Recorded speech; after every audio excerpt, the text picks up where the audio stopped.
어제 새벽에 트럼프가 갑자기 이란을 때렸습니다. 한국 시간으로는 한 8시, 이란 시간으로는 새벽에 한 2시, 미국 시간으로는 저녁에 한 7시입니다. 토요일 날이죠. 그래서 왜 트럼프가 2주간의 시한을 주고 이란과 그 안에 협상이 되면 협상을 하겠다 이렇게 말해놓고 갑자기 이틀 만에 폭격을 했는가. 14일간의 여유기간 동안에 네가 항복을 하지 않으면 내가 너를 폭격하겠다 이랬잖아요. 그런데 이틀 만에 폭격을 갑자기 했어요. 그것도 이제 상당히 주도 면밀하게 미국의 주식시장 등을 고려해서 또 이란 측이 대응하기 어려운 일요일 새벽을 고려해서 공격을 했습니다. 이걸 보면 윤통이 평일날 밤 10시 계엄을 한 것이 얼마나 잘못됐는가 하는 것을 알 수 있죠. 자, 어쨌거나 미국이 새벽에 B2 폭격기를 7대 동원해서 약간의 기만 작전을 하면서 이란의 프로도, 나탄즈, 이스파한 등 3곳의 핵시설을 공격을 했습니다. 근데 들리는 이야기로는 이란이 이미 트럭 수십 대를 동원해서 프로도에 있는 농축 우라늄을 이미 다른 지역으로 빼돌렸다. 그래서 제가 봤을 때 이것이 1, 2년을 지연시킬 수 있겠지만 근본적으로 이란의 핵 능력을 붕괴시켰다. 이렇게 보기는 어려운 부분이에요. 자, 그런데도 불구하고 왜 트럼프는 중동전에 다시 말려들었을까? 원래 트럼프의 마가 정책에 의하면 미국이 직접 공격당하지 않은 문제로 미국의 이해관계와 직접적인 연결이 안 되면 타국에 대한 전쟁에 개입 안 한다. 특히 중동전에 개입 안 한다면서 아프가니스탄과 이라크를 침공한 부시, 그리고 또 아프가니스탄 전쟁을 확대시킨 오바마 등에 대해서 굉장히 비판을 했습니다. 그래서 미국이 중동에 아프가니스탄이나 이라크 들어가서 재미 본 적이 있느냐? 과거에 더 거슬러 올라가면 미국이 월남전에 개입해서 재미를 본 적이 있느냐? 그러니까 우리는 마가 정신에 입각해서 미국을 다시 위대하게 만들려면 미국과 직접적 적대 관계가 형성되지 않은, 미국을 먼저 공격하지 않은 제3국의 문제에는 관여해서 전쟁을 일으키지 않겠다. 이게 트럼프의 기본적인 입장이죠. 그래서 트럼프가 이란하고는 비교가 안 되는, 이미 한 100여 개의 핵폭탄을 가지고 있는, 또 ICBM을 가지고 있는 실질적인 위협인 북한에 대해서는 미국이 건드리지 않고 미국으로만 못 쏘게 ICBM만 폐기하는 군축협상 차원에서 북한의 핵 보유를 인정한다고 트럼프가 거의 공식화해가고 있잖아요. 그런 상황에서 핵이 아직 개발되지도 않고 아직도 최소한 한 1년쯤 있어야 완료될 거라고 추정되는 이러한 핵을 미국이 공격을 했다. 근데 미국은 이란 핵에 있어서 두 번째 당사자고요. 자, 이스라엘과 이란 간에 지금 핵 개발에 관한 핵심적인 이해관계가 사활적으로 갈려 있죠. 미국이 좀 이란을 그렇게 해야 된다면 북한의 핵도 마찬가지죠. 그럼 북한의 핵도 공격해야 되고, 또 파키스탄의 핵도 공격해야 되고, 인도의 핵도 공격해야 되는데, 사실상으로 잠재적 핵 보유국들이 지금 여러 개가 있고 이스라엘도 핵이 있잖아요.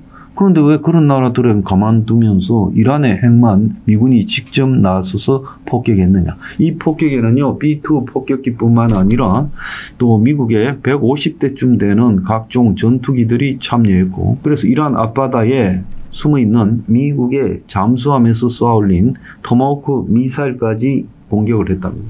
그래서 미국이 그야말로 엄청난 자원을 투입해서, 또 미국의 B2 비행기가 한 11,000km 정도밖에 못 가는데 이란까지 왔다 갔다 하려면 28,000km쯤 된대요. 그 몇 번의 급유를 받아가면서 미국에서 직접 날아가서 이란을 때렸어요. 미국이 단순한 작전이 아니라 상당한 공을 들인 이런 작전을 해서 이란의 핵시설을 공격했는데요. 자, 미국은 성공을 거두었다. 벙커 부스터가 땅 밑에 60m까지 파고들어서 폭파되는 바람에 이란의 핵시설이 완전히 파괴됐다 주장하는데, 제가 아는 미국의 군사정보 전문가들은 GBU-57이라는 미국의 벙커 부스터가 예상만큼의 파괴를 잘하지 못했다. 그래서 내부적으로는 실제 트럼프가 혼장담하는 것과는 별개로 벙커 부스터의 효능이 예상보다 적었다. 그래서 이것이 성공한 작전이라고 군사적으로는 판단할 수 있을까? 자, 이런 의문까지도 제기되고 있어요. 자, 그런데 더 큰 지금 의문은 뭔가 하면 트럼프가 이란을 폭격하는 부분을 언제 결정했냐? G7 회의에 트럼프가 갔다가 조속히 귀국하면서 그때 벙커 부스터 폭탄을 이제 NSC 회의를 열어가 80분 회의를 하고는 떨어뜨릴 수 있다. 그러니까 그 전에 백지 항복을 해라. 핵개발과 관련해서. 자, 그렇게 말을 하고 그 다음에 2주간 기다린다 해놓고 이틀 만에 폭격했죠. 그래서 이란은 EU와도 협상에 들어가고 오만에도 이란의 협상단이 와가지고 미국 측과 협상을 타진하고 있는 상황에서 트럼프가 일부러 기다리지 않고 공격을 했어요. 그래서 처음에 미국의 군사정보 전문가들이나 많은 전문가들이 이건 별 실익이 없다. 이란이 또 저렇게 해도 1, 2년 뒤에 다시 핵을 개발 완성할 수 있다. 그런데 여기에 중동에 덫에 빠져들면 트럼프도 결국 아들 부시나 오바마처럼 되는 거다.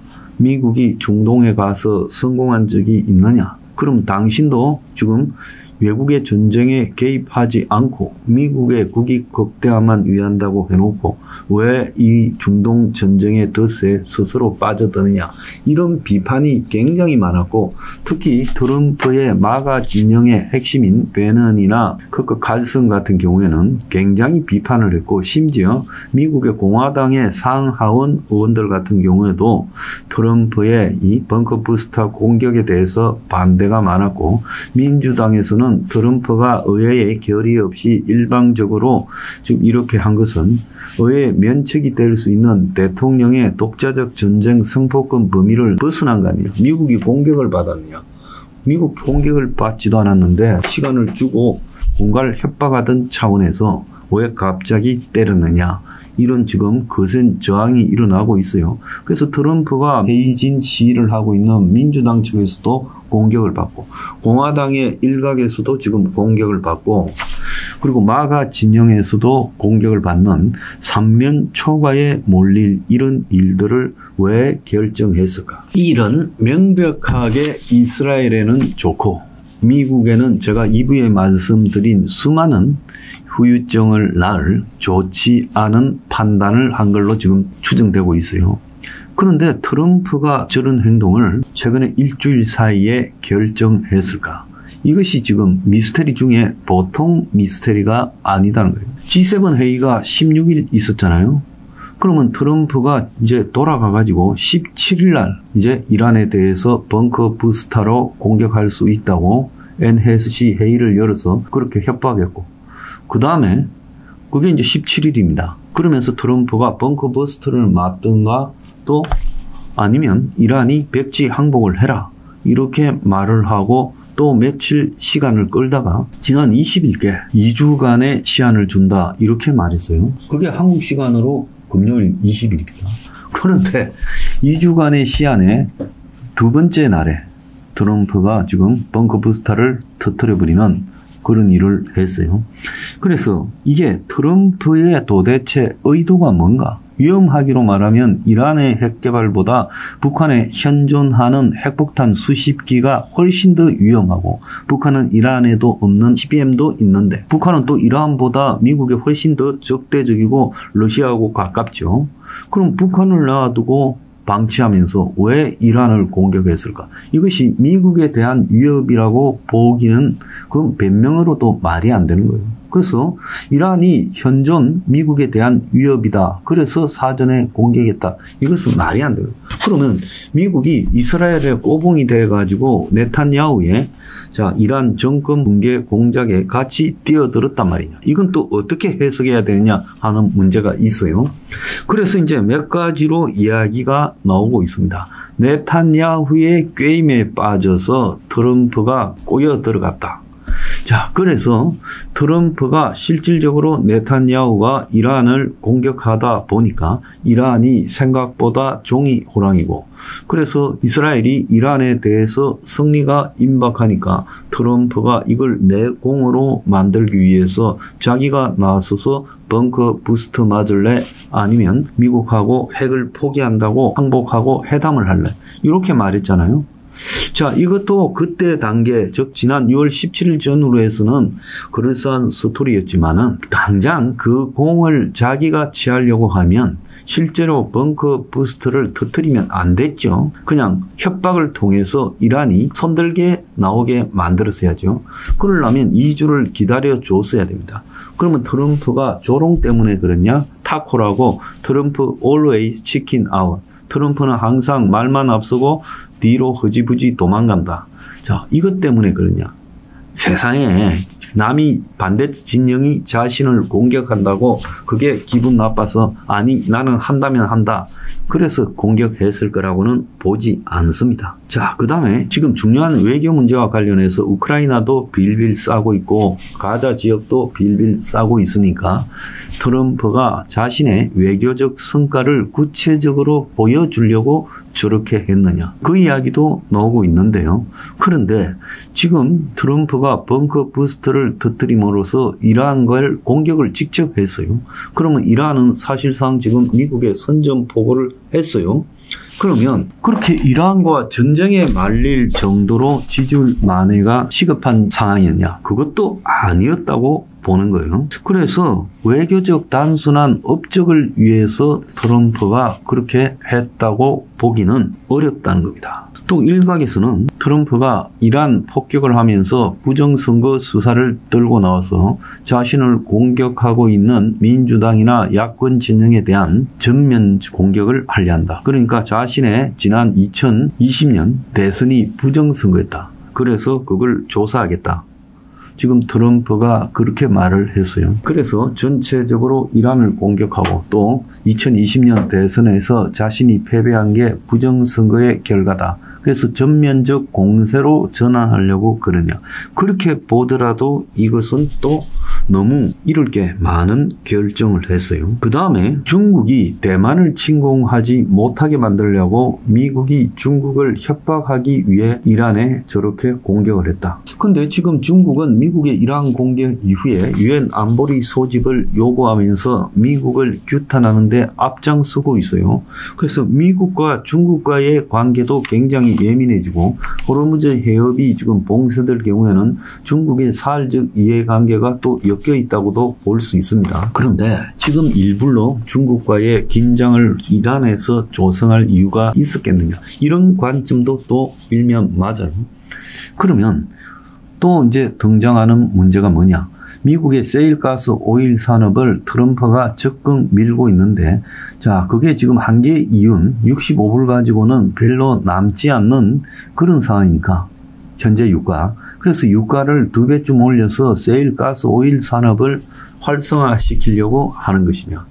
현재까지 거론한 어떤 것보다도 이게 조금 더 가능성이 있습니다만은 기름값 올려서 세일가스 오일 업체들을 살리려고 이란을 공격했다.